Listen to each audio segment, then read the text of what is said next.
Hello everyone, Abhyuday platform पर आप सभी लोगों का स्वागत है। आज हम जो टॉपिक कवर करेंगे वो है एसे। एसे सिविल सर्विसेज में एक बहुत इम्पॉर्टेंट रोल प्ले करता है और काफ़ी सारे लोगों ने कमेंट्स में मुझसे बोला भी था कि एसे किस तरीके से प्रिपेयर किया जाए और किस तरीके से चीज़ें करी जाएं, उससे रिलेटेड एक हम वीडियो बनाएं। तो अब आज हम एसे से रिलेटेड बात करेंगे। तो सबसे पहले होता है एसे का कंटेंट कहाँ से आएगा और कब से एसे लिखना स्टार्ट करें। तो मेरे हिसाब से जो आपकी जीएस की अंडरस्टैंडिंग होती है, जो आप चीज़ें पढ़ते हो, डिफरेंट सब्जेक्ट्स पढ़ते हो, डिफरेंट एरियाज़ देखते हो, और प्लस न्यूज़पेपर,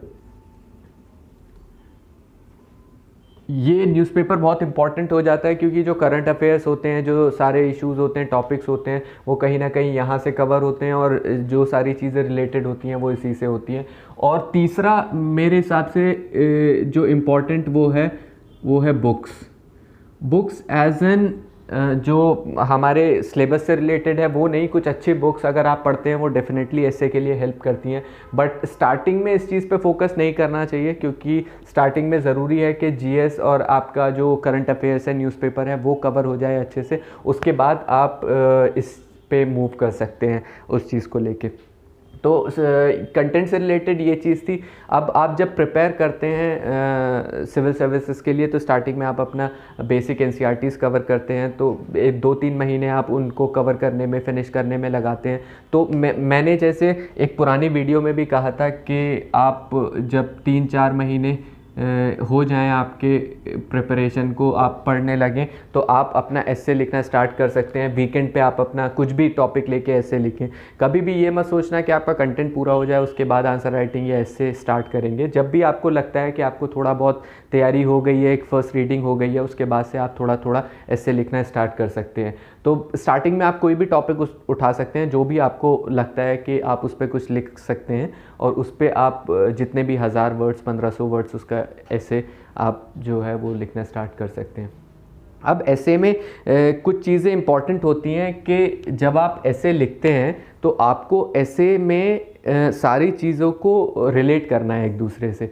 तो मैं जब स्टार्टिंग में आया था तो एक फ्रेमवर्क तैयार किया था। जो आप जब ऐसे कोई स्टार्ट करते हो, फ्लडिंग होती है आइडियाज़ की और चीज़ों की, तो उसको कैसे समराइज़ करना है, कैसे जो आइडियाज़ हैं उनको जनरेट करना है, उसके लिए मैंने एक चार्ट टाइप का बनाया था कि आप अगर देखें तो कुछ पॉलिटिकल इश्यूज़ होते हैं, कुछ इकोनॉमिक इश्यूज़ होते हैं, कुछ सोशल इश्यूज़ होते हैं, कुछ जो है एनवायरनमेंट आजकल बहुत न्यूज़ में रहता है तो उससे रिलेटेड भी कुछ इश्यूज़ होते हैं। विमेन एक हॉट टॉपिक है कि कोई भी अगर पर्टिकुलर इशू पूछा जाता है तो विमेन से रिलेटेड उसमें चीज़ें जो हैं वो ठीक अच्छे से दिखाएं तो आपको उसमें मार्क्स मिल सकते हैं। तीसरा टेक्नोलॉजी एक इशू आ जाता है जहाँ पे आप आइडियाज़ को जनरेट कर सकते हैं। एक एथिक्स का कंपोनेंट है जो आजकल एक तो पेपर ही है पूरा एथिक्स, और उसके हिसाब से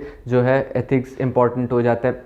तो ये कुछ डोमेन्स हैं जहाँ पे आप अपने आइडियाज़ को जनरेट कर सकते हैं। कोई भी टॉपिक अगर आया तो उसमें जनरेट कर सकते हैं। ये मैट्रिक्स में अगर आप इधर साइड देखें तो आप इंडिविजुअल लेवल पे आप इसमें आइडियाज़ जनरेट करते हैं, सोसाइटल लेवल पे आप आइडियाज़ जनरेट कर सकते हैं, नेशनल लेवल पे आइडियाज़ जनरेट कर सकते हैं, इंटरनेशनल लेवल पे आप जनरेट कर सकते हैं। तो अगर ये मैट्रिक्स देखें, ये मैंने तब बनाई थी जब मैं प्रिपेयर करता था। तो अगर आप इस वाले कॉलम में देखेंगे तो यहाँ पे आप कोई आइडिया जनरेट कर सकते हैं, यहाँ पे कोई आइडिया जनरेट कर सकते हैं, सोसाइटी में देखें तो यहाँ पे कर सकते हैं। तो ऐसा नहीं है कि इन सारे एरियाज़ में आपको हर एक कॉलम में आइडियाज़ जनरेट करने हैं, बट जब ऐसे आप सेलेक्ट कर रहे होते हो उस टाइम पे ये ज़रूरी हो जाता है कि जितना ब्रॉड फ्रेमवर्क में आप सोचो और अपने आइडियाज़ को बनाओ उतना हेल्पफुल रहता है। तो ये मैट्रिक्स अगर आपके लिए हेल्पफुल है तो आप देख सकते हो। ये नेशनल लेवल है, नेशनल और इकोनॉमिक। तो अगर हम ये वाला कॉलम देखें तो नेशनल और इकोनॉमिक का आ जाता है। तो यहाँ पे उस इशू से रिलेटेड क्या चीज़ है, ऐसे ही विमेन से रिलेटेड क्या चीज़ है। तो ये सारी चीज़ों से आप अपने आइडियाज़ जनरेट कर सकते हो। तो ये जनरेशन ऑफ आइडियाज़ के लिए।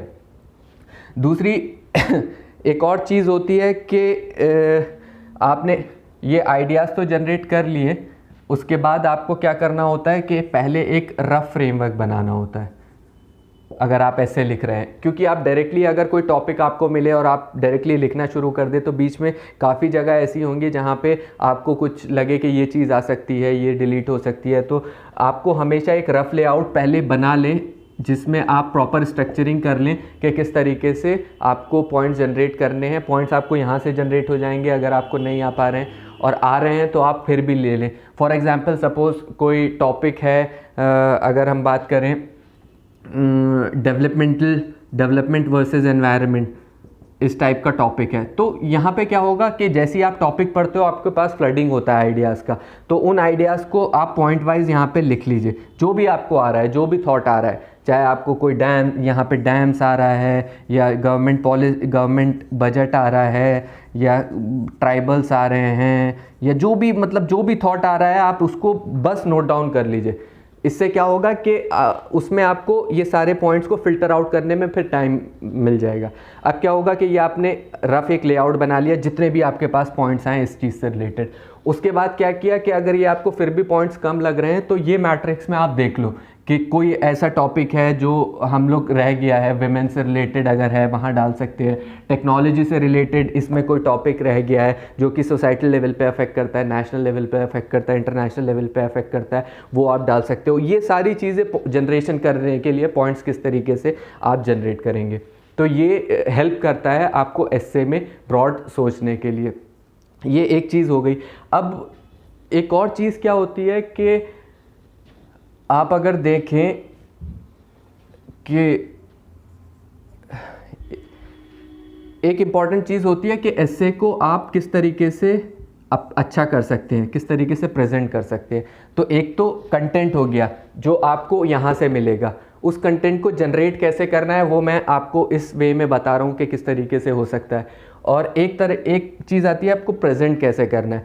तो होता है कि अब लोग एनेक्डोट्स तैयार करते हैं, कुछ एनेक्डोट्स होते हैं, शॉर्ट स्टोरीज़ होती हैं, किसी इशू से रिलेटेड टॉपिक है उसको ऐसे में प्रेजेंट करते हैं तो वो एक बड़ा अच्छा सा पिक्चर देता है। तो कुछ लोग कोट्स तैयार करते हैं, सपोज़ कोई ऐसे आया तो उसकी ओपनिंग किसी कोट से करेंगे, डेवलपमेंट है, पॉवर्टी है, तो डिफरेंट गांधी जी की कोट्स हैं उसको तैयार कर सकते हैं। मैंने भी एक बुक बना रखी थी जिसमें कुछ कोट्स रेडी कर रखी थी, कुछ एनेक्डोट्स रेडी किए हुए थे, तो ये आपको हेल्प करते हैं। आप कुछ एग्जाम्पल्स भी रेडी कर सकते हैं उस चीज़ से रिलेटेड।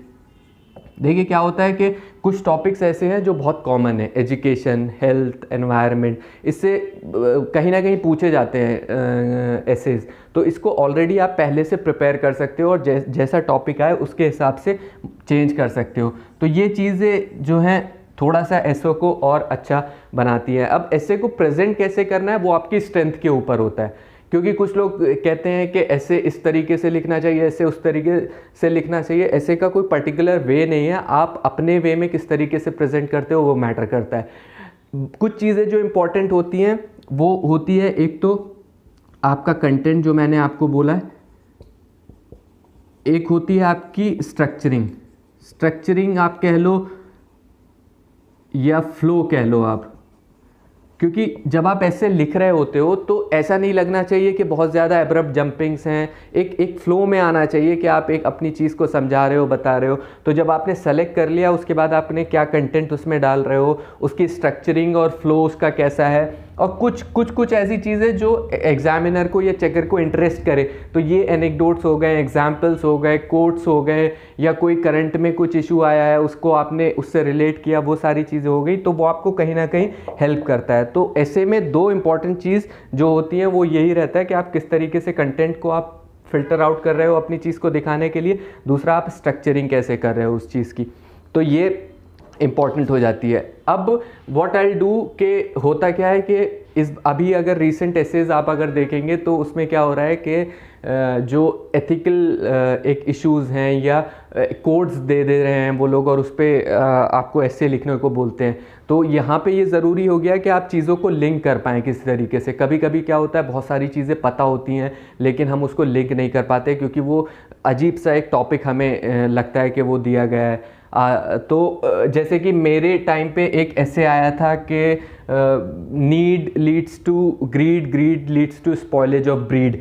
तो ऐसा कुछ एक टॉपिक था नीड ग्रीड ब्रीड का। नीड से ग्रीड आती है और ग्रीड से ब्रीड स्पॉइलेज ऑफ ब्रीड होता है। तो अब अगर आप ये देखें कि ये वाला जो टॉपिक है ये बड़ा अजीब सा आपको लगेगा। जो ट्रेडिशनल टॉपिक्स हैं एजुकेशन, हेल्थ, एनवायरनमेंट, इसको तो आप प्रिपेयर कर सकते हो। जिस तरीके से मैंने बताया कि आप इनको पहले से भी प्रिपेयर कर सकते हो कि इसमें क्या कंटेंट होगा, क्या एग्जाम्पल्स आप डाल सकते हो, क्या कोड्स डाल सकते हो। लेकिन इस तरीके के जो ये ऐसे होते हैं, इसमें आपको ऑन द स्पॉट सोचना पड़ता है, आपको चीज़ों को किस तरीके से लिंक कर सकते हो। तो आप अगर देखो कि need, greed, spoilage of breed, अब इसमें आप क्या डालोगे? अब वही चीज़ है कि अगर आपका माइंड ओपन है, जैसे मैंने ये आपको बताया कि ये सारे टॉपिक्स हैं, इनमें से आप चीज़ें पिक कर सकते हो। आप एक रफ लेआउट बना रहे हो तब देखो कि कितने आइडियाज़ जनरेट कर सकते हो। तो इसमें सबसे पहले मैंने क्या किया, मैं हिस्ट्री में गया। हिस्ट्री में आप अगर देखो, इनफैक्ट आपका जो सिलेबस है ना, अगर आप सिलेबस को भी रिकॉल करोगे और उसमें से पॉइंट उठाना शुरू करोगे तो आपको काफ़ी पॉइंट्स मिल जाएंगे। तो हिस्ट्री में मैंने क्या क्या लिया, हिस्ट्री में मैंने इंपीरियलिज्म से स्टार्ट किया।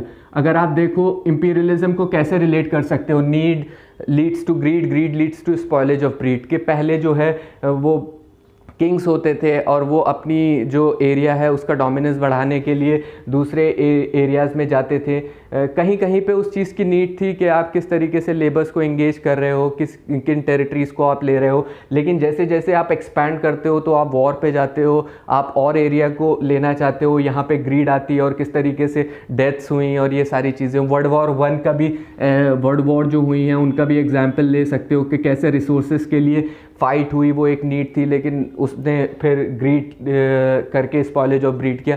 तो ये सारी चीज़ें जो हैं ये आपको हिस्ट्री में दिख जाएंगे कि किस तरीके से ये पूरी एक वो हुई है। अगर आप इंडस्ट्रियल रेवोल्यूशन का देखोगे, इंडस्ट्रियल रेवोल्यूशन अगर आप देखो तो उससे इंडस्ट्रियल रेवोल्यूशन से पहले फैक्ट्रीज इतनी नहीं थी और जो फैक्टर्स ऑफ प्रोडक्शन थे वो बहुत लिमिटेड थे, लेकिन फैमिली सिस्टम बड़ा इंटैक्ट था और उसमें जो सोशल वैल्यूज़ थे वो स्ट्रांग होते थे। लेकिन इंडस्ट्रियल रेवोल्यूशन के बाद हमारी जो नीड थी एक लेबर को बढ़ाने की और फैक्ट्रीज़ में प्रोडक्शन करने की, उसने किस तरीके से लोगों को प्रॉफिट ओरिएंटेड बनाया और किस तरीके से मटेरियलिज्म को जन्म दिया, वो चीज़ आपको यहाँ पे मिलेगी।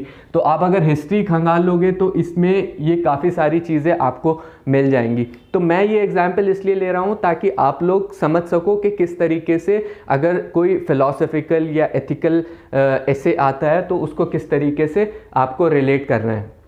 अब अगर आप इसी ऐसे को मैं कहूँ इस डोमेन में अगर देखोगे, पॉलिटिकल उसके डोमेन में, तो आप देखो कि किस तरीके से जो आप जितना भी आप पढ़ते हो, आप अगर स्टेट गवर्नमेंट्स का प्रेसिडेंट रूल्स की बात करोगे, प्रेसिडेंट रूल जो लगे हैं इतने सारे, किस तरीके से पावर को कंसोलिडेट करने के लिए पॉलिटिकल स्टेज का यूज़ किया गया है। एंटी डिफेक्शंस जो हैं उसको भी आप इस चीज़ से रिलेट कर सकते हो। डिफेक्शंस जो होते हैं और पावर कंसोलिडेट करते हैं, इमरजेंसी जो लगी थी कंट्री में और दूसरी जगहों पे, तो पॉलिटिकल एंगल्स में आप काफ़ी सारी चीज़ें ले सकते हो कि कभी कभी ये ज़रूरी होता है कि एक बड़ी कंट्री को रेगुलेट करने के लिए कुछ सेंट्रलाइजिंग टेंडेंसीज दी गई हैं कॉन्स्टिट्यूशन में, बट एक पावर के ग्रीड ने कैसे पूरे एक सिस्टम को करप्ट किया वो आपको दिखेगा यहाँ पे।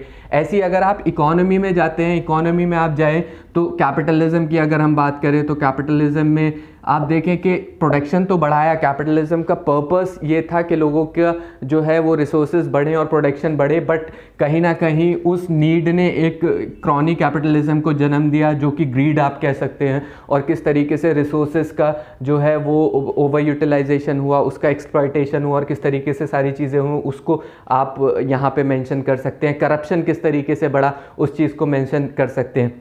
ऐसी अगर आप सोसाइटी में आप आएंगे यहाँ पे नीड ग्रीड ब्रीड के उसमें अगर सोसाइटल कॉन्टेक्स्ट में आप देखना चाहेंगे तो आप सोसाइटी में भी बहुत सारी चीज़ें हैं। पेट्रियार्की है, उसको आप इससे रिलेट कर सकते हैं कि किस तरीके से विमेन को जो पावर सर्किल्स हैं उनसे दूर रखा गया, जो फैक्टर्स ऑफ प्रोडक्शन है उनसे दूर रखा गया। आज के टाइम पे भी उनका रिप्रेजेंटेशन जो है चाहे वो पार्लियामेंट में हो, सुप्रीम कोर्ट में हो या कहीं पे भी, कितना कम है। तो इसी तरीके से रिलीजन भी एक सोसाइटी का पार्ट होता है। उसमें आप देख सकते हैं कि रिलीजन की जो नीड थी वो किस तरीके से आई थी कि लोगों में कोऑपरेशन हो, एक सिस्टमैटिक वे, एक लाइफ देने के लिए रिलीजन का पर्पस आया था, बट उसको किस तरीके से डिस्टॉर्ट करा गया क्योंकि पावर स्ट्रक्चर्स को होल्ड करना था, और किस तरीके से रिलीजन की वजह से वॉर्स हुए हैं, लड़ाई हुई हैं, सारी चीज़ें हुई हैं, ये सब भी आप इसमें ऐड कर सकते हो।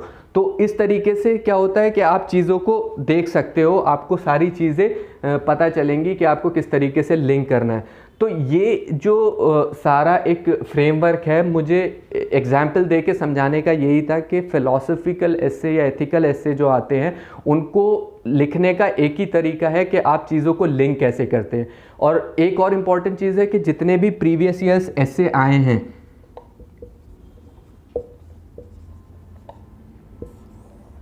इनमें आप क्या करिए, ब्रेनस्टॉर्मिंग करिए।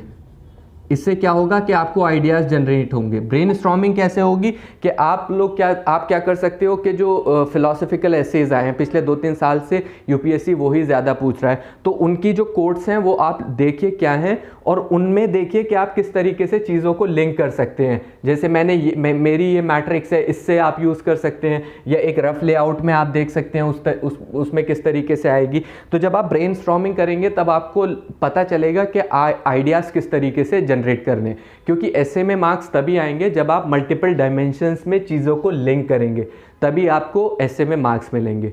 तो ये चीज़ ब्रेनस्टॉर्मिंग करने से आपको ये फ़ायदा होगा कि अगर कोई फिलोसफिकल एसे आता है वहाँ पे, तो आपको ये पता होगा कि इसमें से पॉइंट्स और आइडियाज़ कैसे जनरेट करने हैं। क्योंकि ट्रेडिशनल एसेज जो हैं, एजुकेशन, हेल्थ, वेमेन, ये सारी चीज़ें ये ऑलरेडी आप कवर कर सकते हैं पहले भी, उसकी जो फ्रेमवर्क है पूरा वो पहले से बना सकते हैं। बट इस टाइप के एसेज के लिए आप पहले से रेडी नहीं हो सकते, आपको ऑन द स्पॉट जो है उस चीज़ को समझना है।